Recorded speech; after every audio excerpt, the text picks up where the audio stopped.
James Gunn opens up on his Disney firing and the future of the Guardians of the Galaxy. For all of its fun, the Marvel Cinematic Universe is still rife with heartbreak. You've got Phil Coulson's death in the first Avengers, Peter Parker's teary-eyed turn to dust in Infinity War, and of course all the stuff that may or may not have happened in Endgame. I like this one. We know it's been 3 weeks, but we're still keeping the spoiler ban in effect for all of you still waiting to see it. However, the one moment that truly broke the hearts of Marvel fans everywhere didn't actually take place on screen. It happened behind the scenes last summer when James Gunn, writer-director of the Guardians of the Galaxy Volumes 1 and 2, was fired from the third film in the franchise.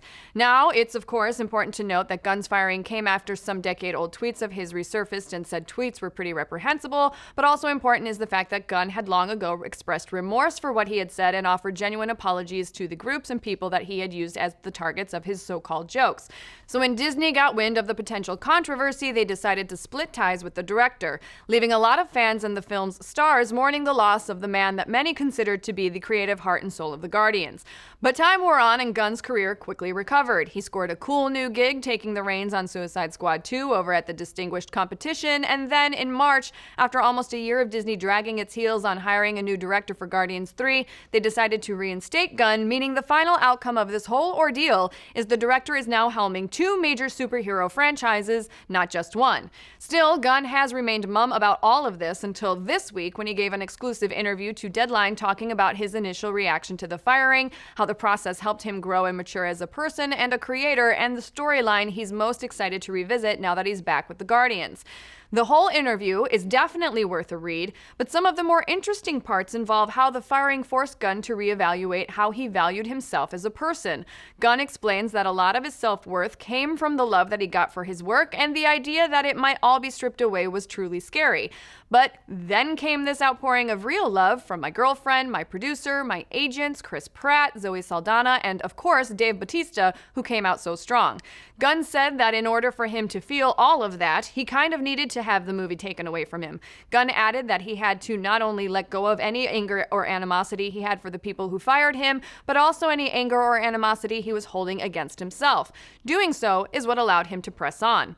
What I needed to do was stop making my career be what makes me worthwhile and start making me just be okay as myself. That is what I concentrated on. I concentrated on the fun. And once he figured that out, he was truly able to move forward with his life and his work. The Suicide Squad, it just instantly started flowing, Gunn said of the DC script.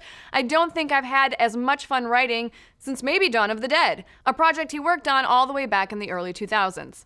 Ultimately, though, when asked how it felt to be invited back to the Guardians of the Galaxy Volume 3 by Disney head Alan Horn, Gunn said, "I was about to sit down and talk about the Suicide Squad with DC, and I was excited about that. Alan asked me to come talk to him." He continued, "I got a little bit teary-eyed in his office, and then I had to go tell Kevin Feige I had just decided to do the Suicide Squad, so that made me very nervous."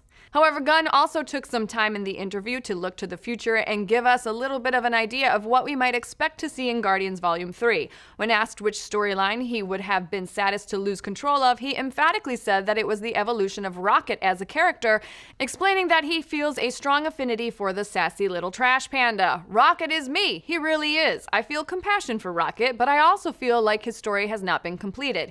He has an arc that started in the first movie, continued into the second, and goes through Infinity War and Endgame, and then I was set to really finish that arc in Guardians 3. And you know, that seems about right to us. Rocket has been slowly growing as a character in those movies, going from an isolated, foul-mouthed woodland creature to a dude who's found a family that he truly cares about. Sounds a lot like Gunn's own growth over the course of his career. No longer the guy posting tweets for the sake of a cheap laugh, but a man with a creative community that he loves just as much as Rocket loves the other Guardians. It may be a little hokey, but we're talking about the Guardians of the Galaxy here, and don't they always end a little hokey? Dude, don't call us plucky. We don't know what it means. But what do you folks think? Are you excited to have Gunn back in the Benatar's driver's seat? Do you think he'll be able to helm 2 mega franchises at once? And how do you hope to see the Guardian saga end? Let's discuss. Thanks for watching. Be sure to like, subscribe, and mash that little bell to get notified every time we go live with the show or drop a new video. Also, this Monday is the final episode of our Game of Thrones after show, All Kings Considered, at noon Pacific on Nerdist YouTube and Geek and Sundry's Twitch. You won't want to miss it.